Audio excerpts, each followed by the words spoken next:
चर्चा करने जा रहे हैं अफ़गान क्राइसिस पर। अफ़गान क्राइसिस को लेके जो भारत पर उसका राजनैतिक, सामाजिक, आर्थिक और स्ट्रैटेजिक इम्पैक्ट पड़ने वाला है उस पर और इन सारे विषयों पर विस्तार से समझने की कोशिश हम करेंगे।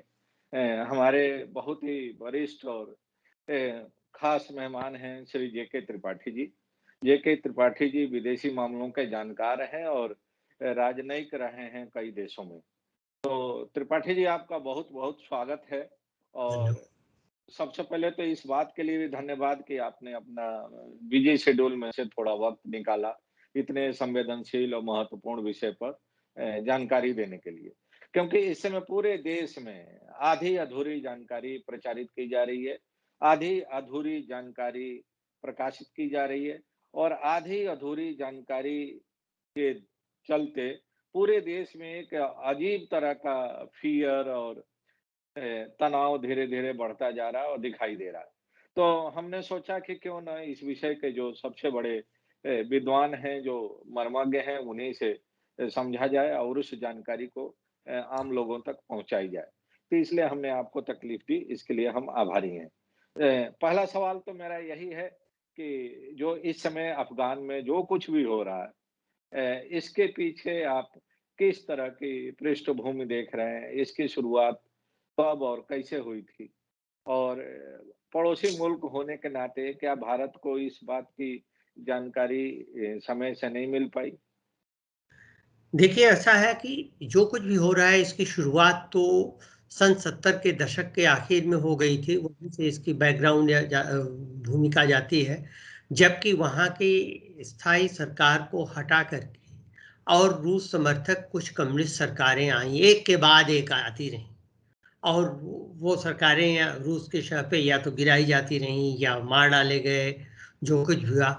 अंत में क्या हुआ कि जब रूस ने ये सोचा कि अब हम छोड़ देंगे, अफ़गानिस्तान को छोड़ने की बात जब रूस ने की और उसके लिए प्रेशर था अमेरिका, मुजाहिदीन और पाकिस्तान।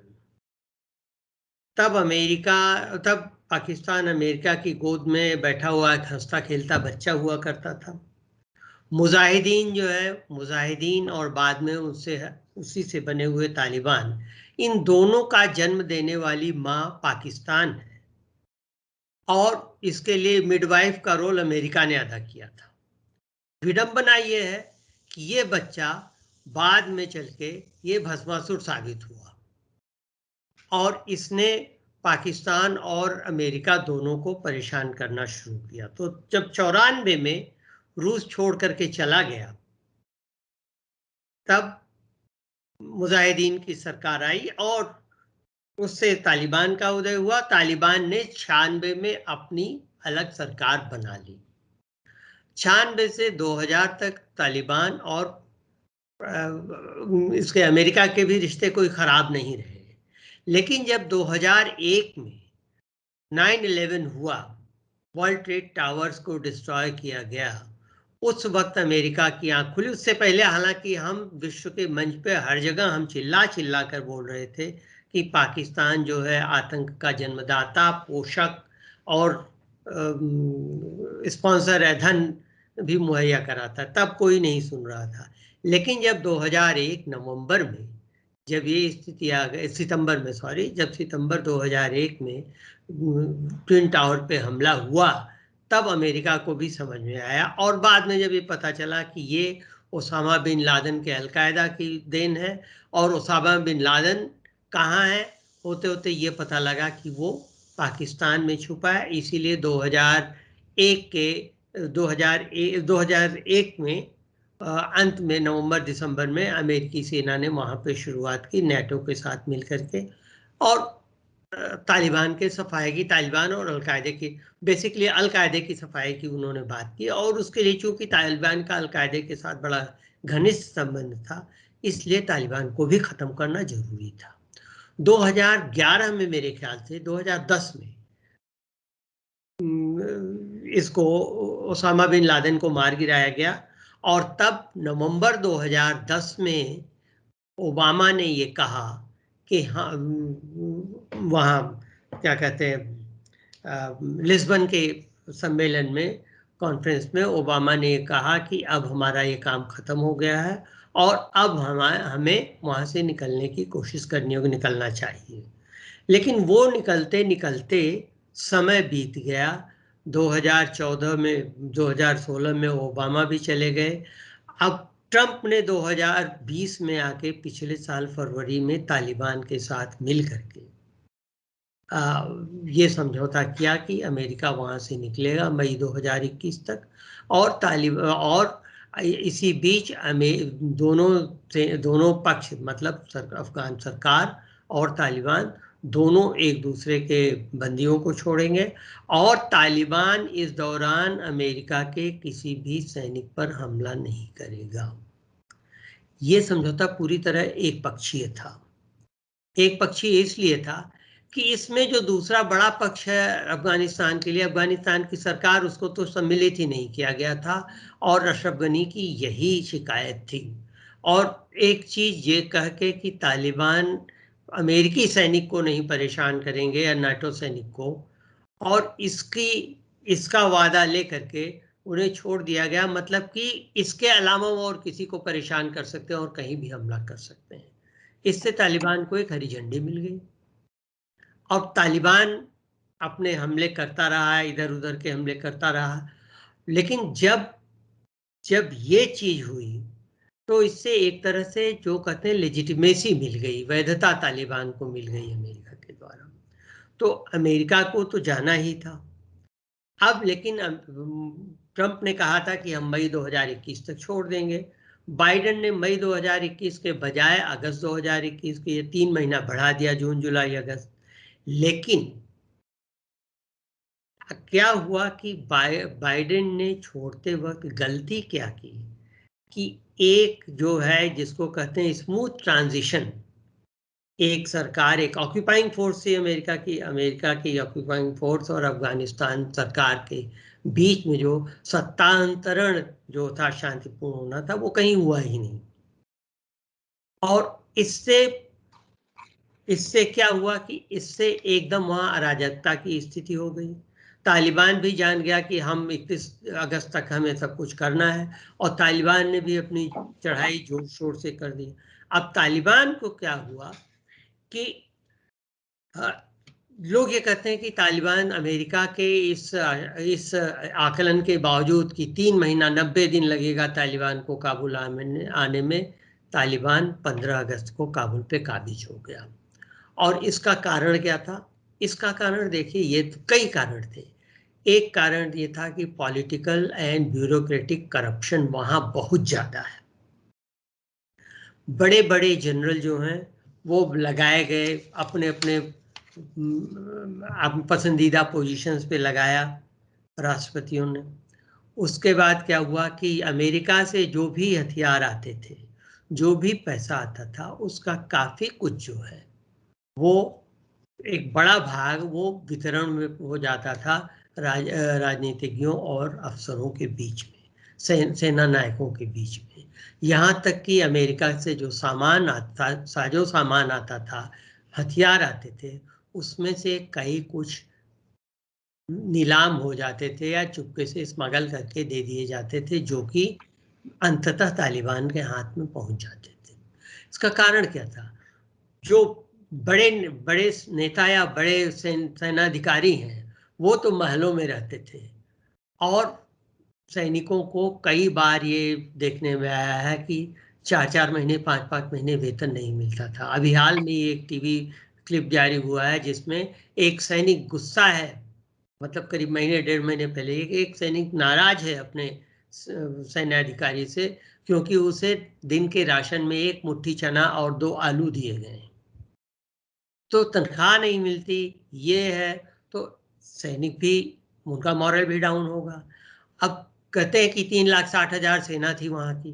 3,60,000 सेना में से एक आकलन के अनुसार 1,40,000 तो घोस्ट सैनिक थे, जिनका जो फर्जी थे, जिनके नाम पे पैसा उगाहा जाता था, तनख्वाहें उगाही जाती थी और गायब कर दी जाती थी। ये नहीं है कि अमेरिका ने इस दौरान कुछ किया नहीं। अमेरिका ने ये किया कि जहां 3 लाख बच्चे स्कूल जाते थे, अब उनकी संख्या 18 लाख से ऊपर हो गई लड़कियों की। अमेरिका ने ये किया कि अमेरिका के छोड़ने से पहले अफगानिस्तान की सरकार में और अफगानिस्तान के शासन में 30% से ज़्यादा महिलाएं थीं। महिलाएं सांसद भी थीं अमेरिका इसमें अफगानिस्तान में, माफ कीजिएगा, महिलाएं अफगानिस्तान में सांसद भी थीं।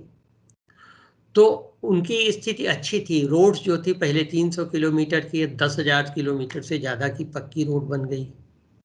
लेकिन ये सब किस कॉस्ट पे हुआ? एक अंदाज के मुताबिक अमेरिका का 2 लाख करोड़ डॉलर से ज्यादा यहां खर्च हुआ। गरीबी की सीमा रेखा ऊपर हुई, लेकिन तब भी स्थिति ऑन द ग्राउंड बहुत ज्यादा परिवर्तित नहीं हुई। और इसमें यह है कि जहां अमेरिका के अनुसार 4,000 से ज्यादा उनके सैनिक मारे गए, उनके और नाटो के, और करीब 8,000 के करीब कॉन्ट्रैक्टर मारे गए, जिसके बारे में आरोप लगता है कि ये भी सैनिक थे, कॉन्ट्रैक्टर के भेष में लाए गए थे। वहीं 68,000 के करीब अफगानी नागरिक मारे, अफगानी सैनिक मारे गए। 80,000 से ऊपर तालिबानी मारे गए और 20 लाख से ऊपर अफगानी देश छोड़ने को मजबूर हुए या देश में ही अंदरूनी तौर पे विस्थापित हुए। तो ये कीमत बहुत ज़्यादा थी। अमेरिका को पता था कि छोड़ना था, छोड़ने पे कोई एतराज नहीं कर रहा है, लेकिन छोड़ा जिस ढंग से गया कि अमेरिकी अपने साजो सामान वहीं छोड़ के चले गए। अब उनके पास अल्ट्रा मॉडर्न हेलीकॉप्टर्स हैं, अल्ट्रा मॉडर्न रॉकेट लॉन्चर्स हैं, व्हीकल्स हैं जो सॉफ्टवेयर के कमांड से चलती हैं। कॉन्ट्रैक्टर सॉफ्टवेयर के कमांड अपने साथ लेते गए। अभी एक बहुत लंबा चौड़ा वीडियो वो आया है, आर्टिकल, ये है एक जनरल सामी सादात है, जिनको आखिरी दिन अशरफ गनी ने उनको कहा कि आप काबुल का चार्ज संभालिए 13 बटालियन को छोड़ करके। और जब वो काबुल पहुंचे तो पता लगा कि काबुल में तो तालिबान पहले से ही आ चुके हैं और अशरफ गनी भाग चुके हैं। तो ये स्थिति थी। और सरकार में भी अशरफ गनी वर्सेस अब्दुल्ला चल रहा था। पिछले इलेक्शन में फ्रॉड के चार्जेस लगाए गए थे, इलेक्शन में फ्रॉड हुए भी थे। हालांकि भारत ने इलेक्शन को मॉनिटरिंग भी की थी और उनको इलेक्शन से संबंधित सहायता भी दी थी। तो ये सब अफगानिस्तान में एक चीज सबको समझ लेनी चाहिए कि अफगानिस्तान में बहुत पहले से वॉर लॉर्ड्स का बहुत ज़्यादा महत्व रहा है। जो अलग अलग कबीले के प्रमुख हैं, जैसे करजाई हैं, सकंजाई हैं और दूसरे हैं, ये लोग जो हैं या ताजिक हैं या हेरात के हैं, मजार शरीफ के हैं, पंजशीर के हैं, ये सब वॉरलॉर्ड का बड़ा चलन रहा है। और उसका रिजल्ट ये हुआ इस युद्ध का जो पहले हुआ तालिबान के उसका, कि जो हाँ 1970 के दशक में स्थिति ये थी कि महिलाएं पूरी आज़ादी से घूमती थीं, सारे वेस्टर्न कपड़े पहनती थीं, यूनिवर्सिटीज़ चलती थीं, यूनिवर्सिटीज़ में महिलाएं जाती थीं। और तो और कि वहाँ मतलब काबुल में जो फैशन शुरू होता था वो अगले दिन पेरिस में उसकी नकल की जाती थी, जबकि पेरिस आजकल फैशन का केंद्र माना जाता है। 1920 में अफगानिस्तान में महिलाओं के मताधिकार को मंजूरी दी गई थी। उससे पहले सिर्फ एक बार 1919 में ब्रिटेन में मिली थी, 1921 में अमेरिका को मिली थी, अफगानिस्तान से भी 1 साल बाद ये स्थिति थी। लेकिन उसी अफगानिस्तान को तालिबान ने अपने 6-5 साल के शासन में ऐसा बना दिया कि औरतें कहीं बाहर नहीं निकल सकती, मेल अटेंडेंट के बिना, चाहे वो मेल अटेंडेंट उनका 1 साल का या 6 महीने का बच्चा ही क्यों ना हो, बुर्का पहनेंगी। अभी जो तालिबान आया उसमें लोकल लेवल पे तो आपने देखा कि उन्होंने भी फतवा जारी कर दिया कि मर्द दाढ़ी बढ़ाएंगे, औरतें काम नहीं कर सकती, औरतें मर्द डॉक्टर को नहीं दिखा सकती। अब सवाल ये, जब औरतें काम नहीं करेंगी तो औरतें लेडी डॉक्टर नहीं होंगी, लेडी डॉक्टर नहीं होंगी तो जो औरतें बीमार होंगी वो बेचारी कहाँ जाएंगी, मर्द को दिखा नहीं सकती, उनको मरने के लिए छोड़ दिया गया।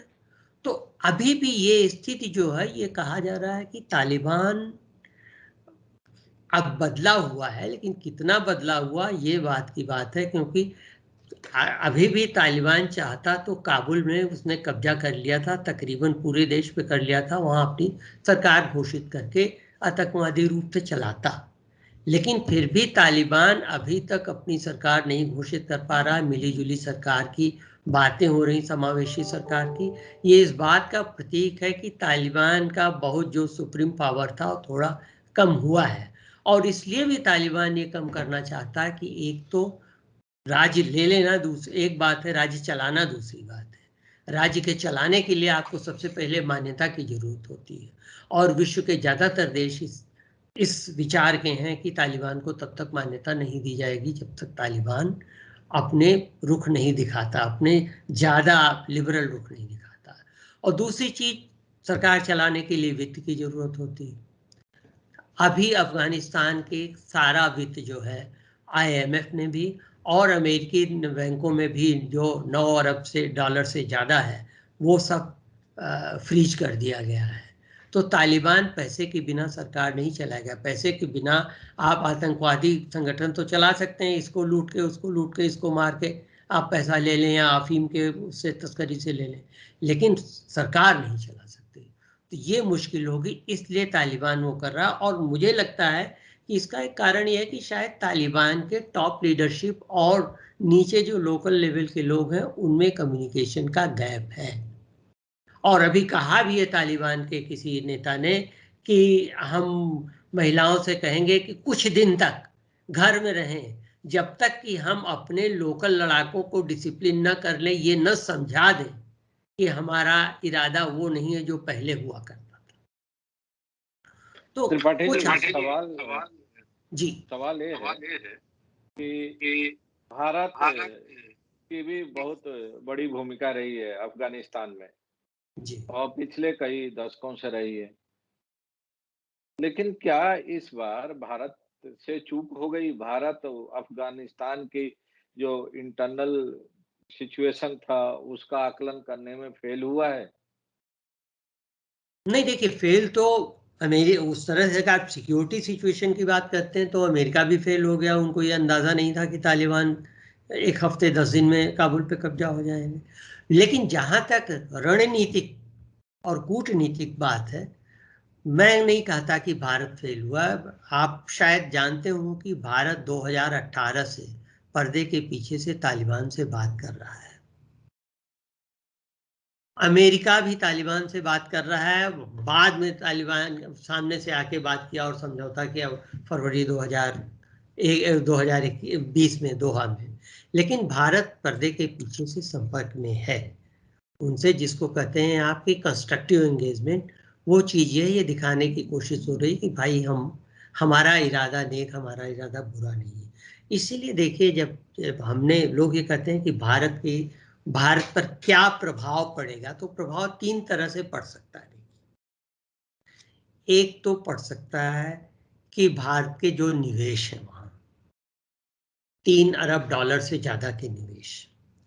अब देखिए उन निवेश में ज्यादातर निवेश ऐसे हैं जो सड़क परियोजना, देलाराम से जारंज तक, या और भी 3 सड़कें हैं, बिजली की ट्रांसमिशन लाइंस, पार्लियामेंट बनाना, हॉस्पिटल, इंदिरा गांधी हॉस्पिटल बनाना, स्वास्थ्य सेवाएं, स्कूल बनाना, बांध बनाना, सोलर पावर स्टेशन बनाना। उसके बाद लोगों को वहां से ले आके मिलिट्री ट्रेनिंग प्लस दूसरी स्कॉलरशिप वगैरह दे के अफगानिस्तान छात्रों को, आप जानते हैं अफगानिस्तान के कितने छात्र यहाँ पढ़ रहे हैं, वो सब उसमें शामिल है। लेकिन देखिए उसका ज्यादातर हिस्सा जो है वो इंफ्रास्ट्रक्चर में गया है। और इंफ्रास्ट्रक्चर ऐसा है कि उसको कोई भी सरकार, कोई भी थोड़ा भी दिमाग जिस सरकार में होगा वो सरकार उसको खत्म नहीं कर देगी। सरकार सड़क या बांध या पार्लियामेंट खत्म नहीं करेगी, क्योंकि इससे उसका ही नुकसान होगा, उसको ही कम्युनिकेशन में, ट्रांसपोर्टेशन में दिक्कत होगी आगे आने वाले दिनों में। शायद यही कारण है कि आप देखिए पाकिस्तान के बहुत चाहने के बावजूद भी तालिबान ने बार बार यही कहा है कि हम भारत के द्वारा वहाँ किए गए निवेशों की सराहना करते हैं, और हम ये कहते हैं कि वो निवेश वैसे चलते रहेंगे, वो परियोजनाएं कंप्लीट होनी चाहिए, उनमें कोई दिक्कत नहीं होनी चाहिए, बशर्ते कि भारत अपनी सेना न भेजे हमारे खिलाफ। और भारत वैसे भी सेना क्यों भेजेगा। और दूसरी चीज उन्होंने ये भी कहा तालिबान ने कि जहाँ तक पाकिस्तान की बात, सुहेल शाहीन ने कहा कि जहाँ तक कश्मीर की बात है, पाकिस्तान और भारत के बीच में किसी द्विपक्षीय मामले पर हम हस्तक्षेप नहीं करना चाहते। तो अपना इरादा तो उन्होंने जाहिर कर दिया, भले ही वो मुंह में राम बगल में छुरी वाली बात हो या सही में उनका इरादा ऐसा हो। अगर दोनों ही बातें हैं तो मेरा मानना यह है कि इसी सूत्र को लेकर के हमें अब तालिबान को खुलेआम जाके ये कन्विंस करना चाहिए कि देखिए, हमारी मंशा आपके राजनीतिक उठापटक में नहीं है। हमारी मंशा सिर्फ ये है कि अफगानिस्तान एक दोस्त है जिसके साथ हमारे ऐतिहासिक रिश्ते रहे हैं पौराणिक काल से। तो अफगानिस्तान को हमारी मदद की जरूरत है, हम मदद कर रहे हैं बिना किसी लाग लपेट के, बिना किसी स्वार्थ भाव के, वो हमें करने दिया जाए। तो ये, हाँ आप कुछ कह रहे हैं। जी सर, मैं ये समझना चाह रहा हूँ कि एक आपने भी देखी होगी कि कुछ डिप्लोमेटिक हलकों में एक खबर प्रचारित की जा रही है कि ट्रंप की तरफ से भारत सरकार से उम्मीद की गई थी, कहा गया था कि भारत सरकार अपनी इंडियन आर्मी अफगानिस्तान में भेजे, और भारत सरकार ने ट्रंप के उस प्रस्ताव को ठुकरा दिया था। और शायद यही कारण है कि एक तरफ भारत सरकार ने ट्रंप के उस प्रस्ताव को ठुकराया, और दूसरी तरफ जिसकी कि आप चर्चा कर रहे हैं कि उन्होंने कंस्ट्रक्टिव एंगेजमेंट की जो पॉलिसी थी उसके तहत लगातार तालिबान के संपर्क में रही और तालिबान से संपर्क बनाए रखी। तो क्या ये टैक्टिकल मिस्टेक था, स्ट्रेटेजिक मिस्टेक था, या डिप्लोमेटिक मिस्टेक था भारत के उस पार्ट से, या ये समझदारी का निर्णय था कि ट्रंप के प्रपोजल को भारत की सरकार ने मना कर दिया और इंडियन आर्मी वहां नहीं भेजी? देखिए, आपकी क्या राय है? मेरे ख्याल से ये बहुत ही समझदारी का निर्णय था, क्योंकि अगर ये डिप्लोमेटिक मिस्टेक होती और अगर हम चले जाते वहां, हम अपनी सेना भेज देते, तो आज जैसे अमेरिका भाग रहा है, हमें उससे पहले भागना पड़ता और हमारी सेनाओं की स्थिति और हमारे लोगों की स्थिति बड़ी खराब हो जाती।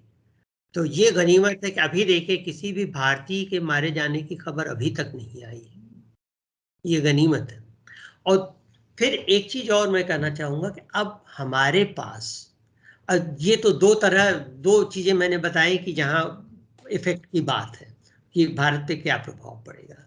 तीसरा, लोग कहते हैं कि कश्मीर में आतंकवाद बढ़ जाएगा तालिबान के आने से, और तालिबान की सरकार आई तो इसलिए हमें तालिबान को मान्यता नहीं देनी चाहिए। देखिए, कश्मीर की स्थिति अभी बहुत अलग है, तालिबान की भी स्थिति अलग है। मैं ये नहीं कह रहा हूँ कि तालिबान सही तालिबान हो गया है, सही तालिबान और गलत तालिबान कोई नहीं होता, लेकिन कश्मीर में अगर हम ये शंका करते हैं कि कश्मीर में आतंकवाद की स्थिति बढ़ जाएगी तालिबानी सरकार के आने से, तो उससे पहले दो हम पूर्वानुमान लगा लेते हैं, प्रिज्यूम कर लेते हैं कि अफगानिस्तान में तालिबान की सरकार ही आएगी, खाली तालिबान की सरकार आएगी, दूसरे और कोई नहीं आएंगे, ये स्थायी सरकार होगी। और तब हम ये क्योंकि अगर ये दोनों चीजें नहीं हुई तो अभी कश्मीर के लिए कोई खतरा नहीं, और निकट भविष्य में दोनों चीजें होने वाली नहीं है। देखिए, खाली तालिबान की सरकार आएगी, इसमें तो शंका है कि खाली तालिबान की सरकार आएगी। अगर आनी होती तो अभी तक आ जाती, तालिबान को कोई नहीं रोक सकता। तालिबान के पास पूरे पंजशीर को छोड़ करके लगभग पूरे मुल्क का शासन था, आधिपत्य था। तो खाली तालिबान की सरकार नहीं आएगी, कुछ और भी उसमें धड़े आएंगे जिसकी वजह से हो सकता है कुछ नरमी आए। हालांकि ये चीज़ बड़ी शंकास्पद है, बड़ी दुखद है कि अब्दुल्ला और हामिद करजई को कहा जा रहा है कि हाउस अरेस्ट कर लिया है, लेकिन अब कहाँ तक सही है ये पता नहीं। तो ये चीज़, और दूसरी चीज़, अगर सरकार आएगी भी तो उस सरकार को अभी पहले अपना देश चलाने के लिए वित्त इकट्ठा करना पड़ेगा, मान्यता करनी पड़ेगी तमाम वॉरलॉर्ड से जो कि वो हैं उनसे निपटना पड़ेगा। जब शांति होगी तब वो उधर जा सकते हैं। और दूसरी चीज, अब कश्मीर 2000 का कश्मीर 96 से 2000 का कश्मीर नहीं है। कश्मीर में सुरक्षा व्यवस्था ज़्यादा चाक चौबंद हो चुकी, ज़्यादा चुस्त हो चुकी है। और पहले होता था कि 20 साल पहले आतंकवादी आते थे और घूमते रहते थे, और महीने 2 महीने 3 महीने 6 महीने में कभी पकड़े जाते थे, मारे जाते थे। अब 3-4 दिन के अंदर आतंकवादी ढेर कर दिए जाते हैं। तो ये चीज नहीं। अब मैं एक चीज और आपसे करना चाहूंगा, शायद आप पूछना चाहें कि भारत के सामने क्या विकल्प है। देखिए, भारत के सामने स्पष्टतया 2 विकल्प हैं।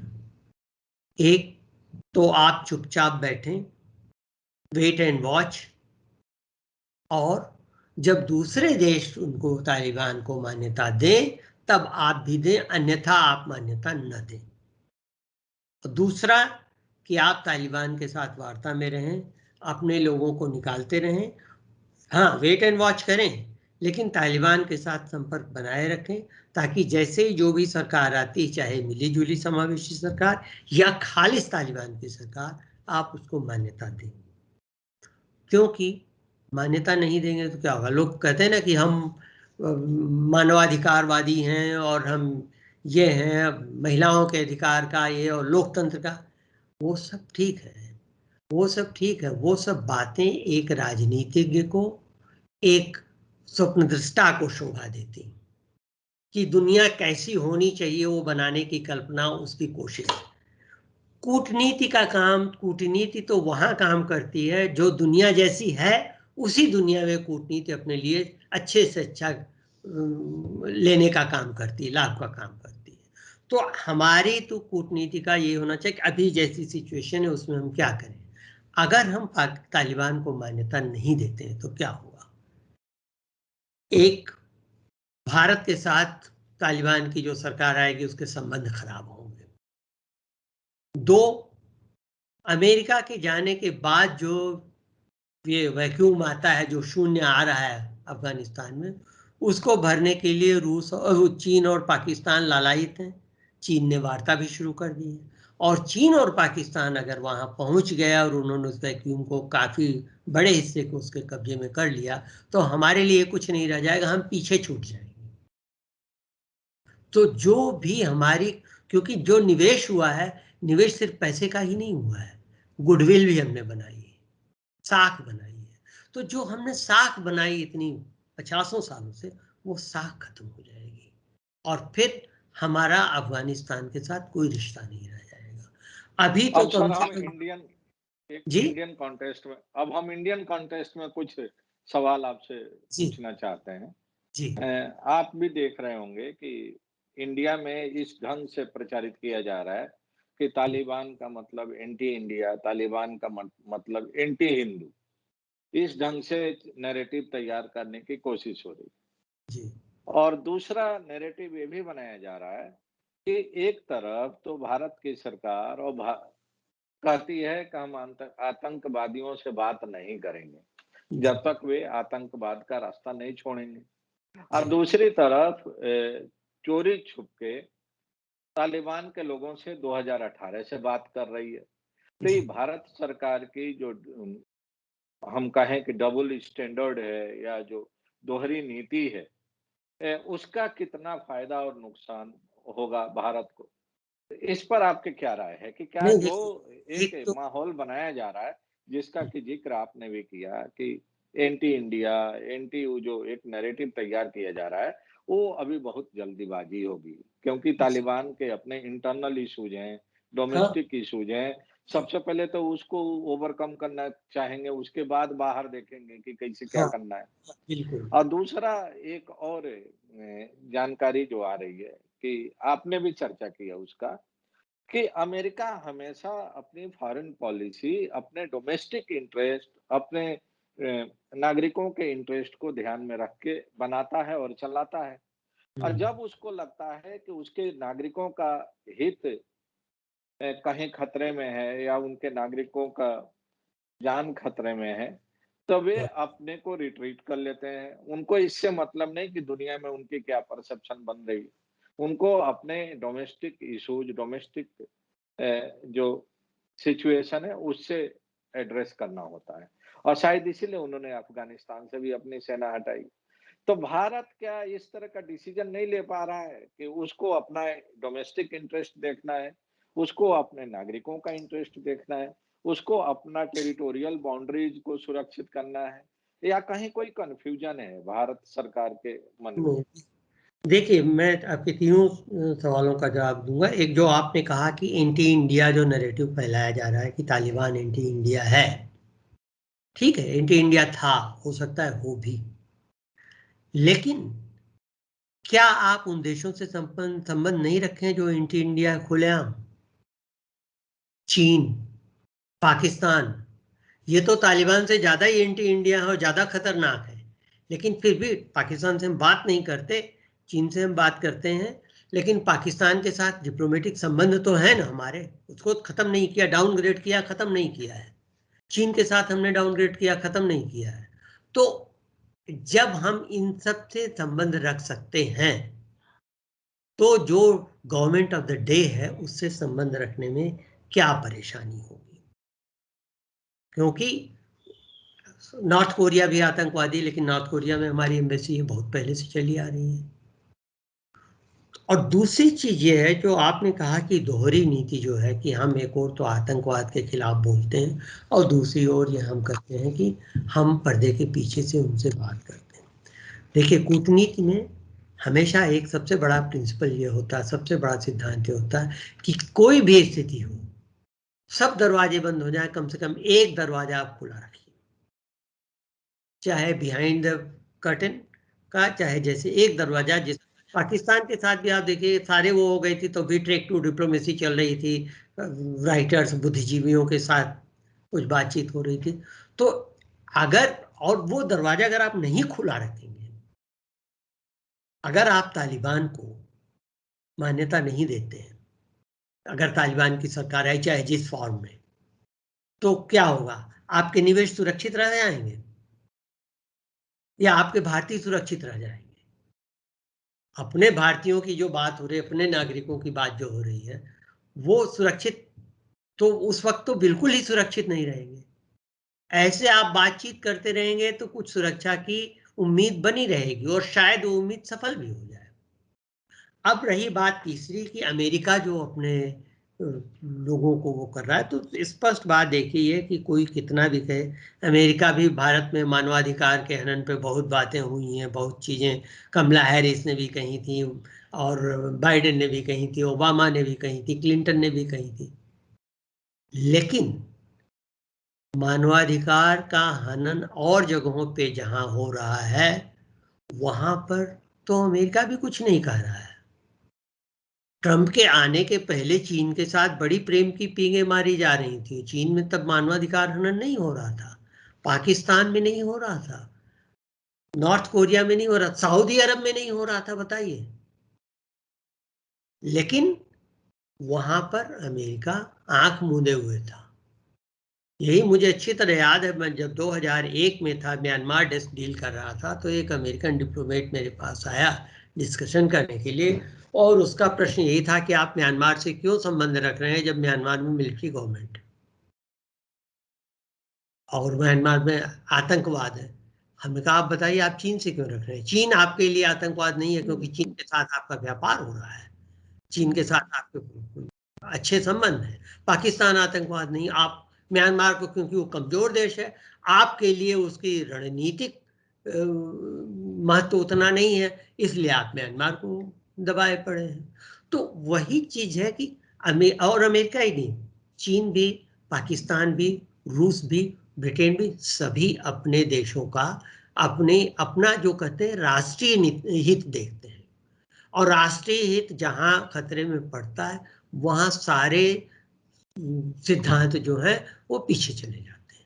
हम भी अपना राष्ट्रीय हित देखेंगे।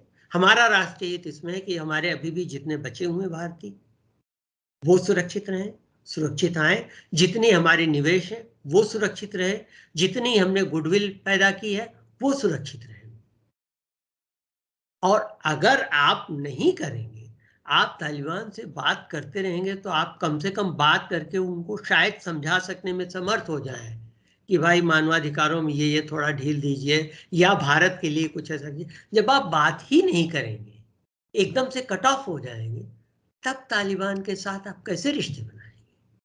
तब अफगानिस्तान में आपके हितों की रक्षा कौन करेगा? और अफगानिस्तान अभी बहुत ही सामरिक दृष्टि से देखिए, उसको हार्ट ऑफ एशिया कहा जाता है, बहुत ही सामरिक दृष्टि से महत्वपूर्ण है।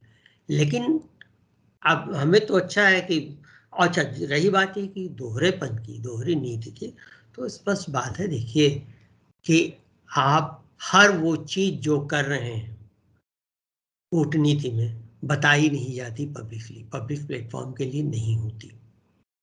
जितना पब्लिक कंजम्पशन के लिए उतना ही दिया जाता है, जितने से ये समझा जाता है कि पब्लिक ठीक रहेगी, पब्लिक समझेगी, उससे ज़्यादा नहीं।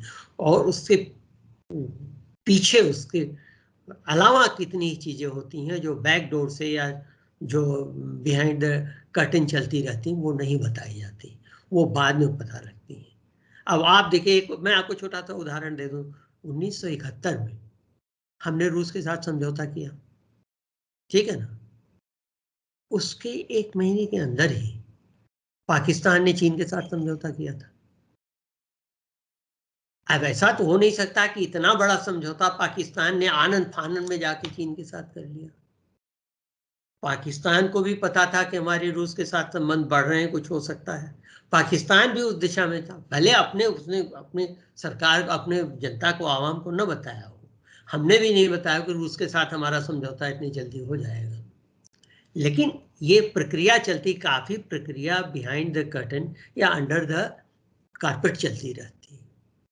तो ये दोहरी नीति नहीं, ये वही नीति है। अभी भी देखिए, अभी भी भारत सरकार ने ये तो नहीं कहा है ना पब्लिकली, मैं कह रहा हूं कि हम तालिबान से बात कर रहे हैं। जयशंकर जाते हैं, दोहा भी गए, तेहरान भी गए, जब जब वहां पर तालिबान की मीटिंग हुई तब तक वो गए।